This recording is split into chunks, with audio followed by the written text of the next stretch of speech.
Bismillahirrahmanirrahim. Assalamualaikum warahmatullahi wabarakatuh.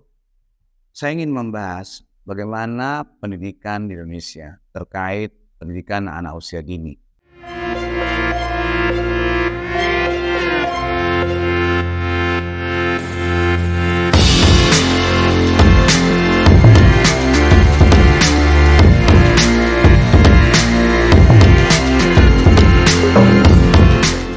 Jadi, kita tuh punya masalah banyak di dunia pendidikan.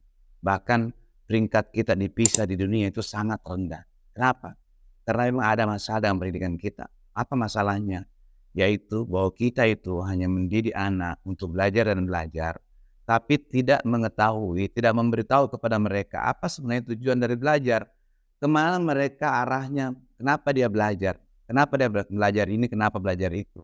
Artinya mereka tidak punya goal. Padahal anak-anak ini, bahkan menurut data, menurut riset, orang-orang terhebat-hebat di dunia itu punya goal besar. Sementara orang yang tidak punya goal besar hanya akan menjadi orang biasa, sebagaimana keadaan mereka sebelumnya. Jadi hanya akan ada 10% saja peningkatannya 10 tahun kemudian dari keadaan sebelumnya. Jadi anak-anak ini, dia hanya belajar dan belajar tanpa tahu kemana dan apa tujuan dia belajar. Sehingga sekolah harus melakukan revisi atau melakukan perubahan di dalam pola-pola pendidikan. Yaitu yang pertama adalah bagaimana cara mereka dididik untuk punya goal, punya rencana. Terus kemudian karena otak anak ini kan terbagi dua, ada namanya otak kiri, otak kanan. Terus kemudian mereka punya daya tampung yang sangat luar biasa, triliunan sel. Tapi menurut data hanya ada sekitar 2-10% saja otak kita yang terpakai. Kenapa otak kita terpakai sangat sedikit? Karena memang pelajaran-pelajaran di sekolah sangat sedikit, hampir tidak ada yang benar-benar merangsang bagaimana otak supaya bisa meningkat, bagaimana meningkatkan kemampuan otak dan kiri kanan itu sehingga bisa lebih baik.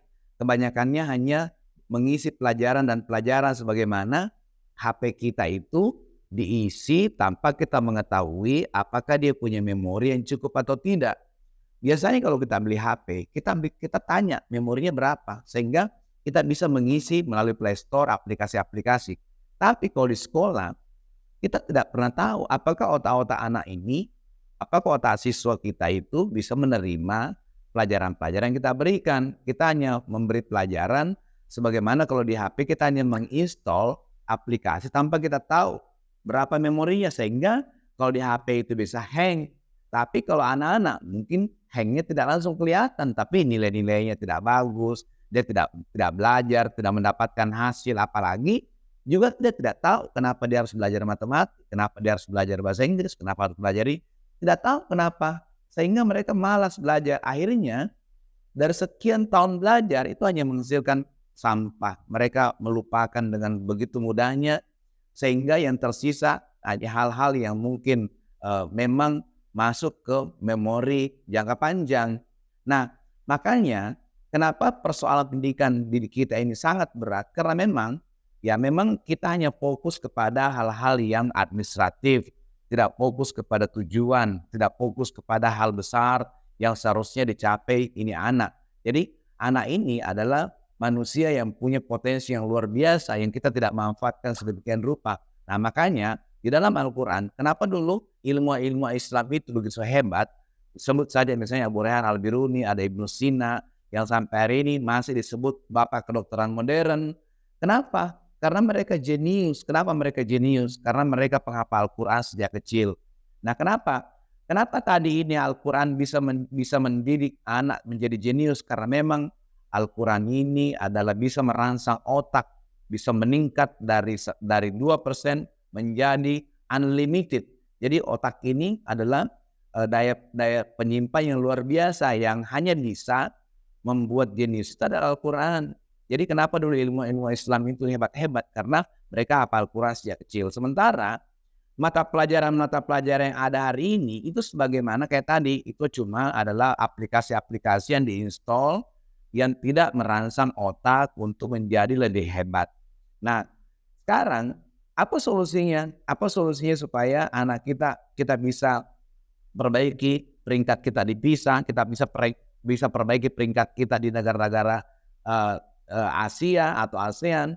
Ya kita harus perbaiki mindset pendidikan ini. Kita perbaiki mindsetnya.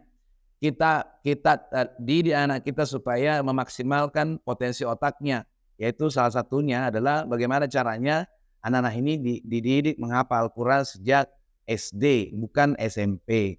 Nah, kalau SMP walaupun bisa hafal, tapi tidak menjadikan otak jenius. Kenapa? Karena menurut penelitian di Spanyol, usia jenius, usia anak bisa maksimal belajar, yang dia biasa disebut golden age, itu usia 0 sampai hanya maksimal 13 tahun. Sehingga kalau kita gagal memanfaatkan usia 0 sampai 13 tahun, kita akan tidak memaksimalkan atau kita akan membuang-buang potensi anak. Sehingga nanti di masa dia dewasa, itu potensinya ya seperti waktu dia masih kecil, itu potensinya tidak maksimal.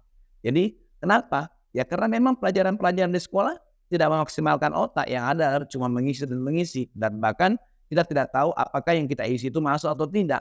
Kita hanya lihat nilainya, dan kalau dia tidak masuk ke neokortex, ke otak yang paling dalam, maka ya hasilnya akan menjadi sampah. Ya kira-kira seperti itu anak-anak kita sekarang. Dan kita bisa bayangkan, kita ini sedang bersaing dengan ratusan negara. Kita sedang berada di dunia global, yang nanti kita akan meninggalkan anak-anak yang seperti apa? Anak-anak yang lemah di dalam pendidikan. Dan di dalam Islam itu sudah ditunjukkan betapa para sahabat atau para ilmuwan Islam itu begitu hebat. Ya kenapa? Karena mereka penghafal Al-Quran. Penghafal Al-Quran itu bukan cuma hanya menjadikan otak jadi jenius, tapi penghafal Al-Quran itu dekat sama pemilik ilmu. Jadi Allah itu adalah pemilik ilmu, pemilik semua, pemilik rezeki. Sehingga kalau kita dekatkan anak dengan Al-Quran, kita dekatkan dengan pemilik ilmu, ya maka kita akan meninggalkan anak-anak yang hebat di masa akan datang, yang bisa bersaing dengan negara-negara lain, terutama di ASEAN. Terima kasih.